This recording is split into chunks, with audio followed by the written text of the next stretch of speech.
Of Beirut, drawn by Danish cartographers and presented to the city's Ottoman rulers in 1876. But what's most telling about the map is the use of landmarks as a way of making sense of the city's geography, a practice that's continued to this day. It's not uncommon in Beirut to find an elaborate list of delivery instructions printed on your receipt. Take, for example, this one from the fast food company KFC. It reads, "Go to Van Dyke Street. Al Arisi building is behind Kwin Orient Center. In the same building, there is a tailor called El Ham."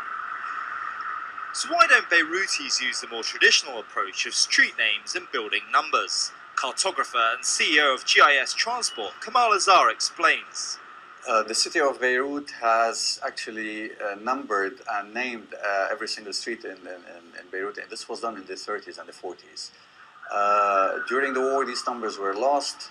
And then in the late 80s, we had the postal service that actually undertook the job of assigning a unique code to every single building in Lebanon using an 8-digit number. However, this resulted in a mess in the addressing system, and everybody is confused, and people were still using the landmark for referencing. It's 325. This package needs to be delivered to Baghdad. But for delivery-based companies like Pink Dot Couriers, the landmark system is time-consuming and costly. To experience it firsthand, we followed driver Ali Zawawi as he attempted to deliver a parcel to the south of Beirut within an hour. بس الصيدلية نعم صيدلية بالريحانية اللي هو بتطلع محل بعض تلفزيونات في صيدلية في فيلا إدة. بعد فإذا بدك تروح تدري بدك ترجع لهونيك وتروح تدري. يعطيك العافية. فيلا إدة بتعرف وين؟ إدة. After more than 40 minutes and numerous requests for directions, Ali calls headquarters for more clues. ما فتت لجوا ما في حاجز للجيش.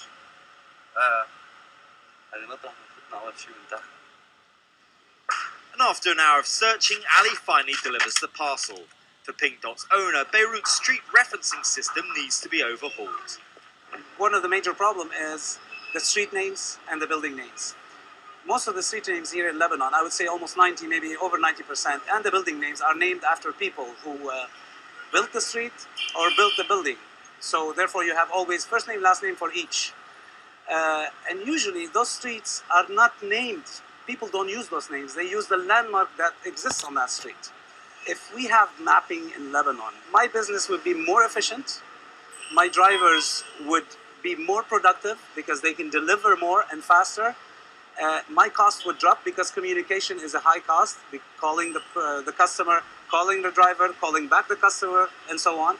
So really, efficiency of my drivers will stand up higher. This could be like mapping triple. But help may be at hand with the rise of Zawarib maps. The company aims to revolutionize the way Beirutis navigate their city by superimposing landmarks on conventional street atlases.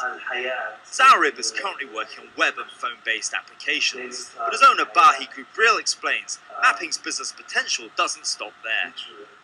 The future for our company, mapping-wise, is to create maps or atlases for cities outside of Beirut in Lebanon, towns in the mountains, promoting internal tourism, working with the Ministry of Transport.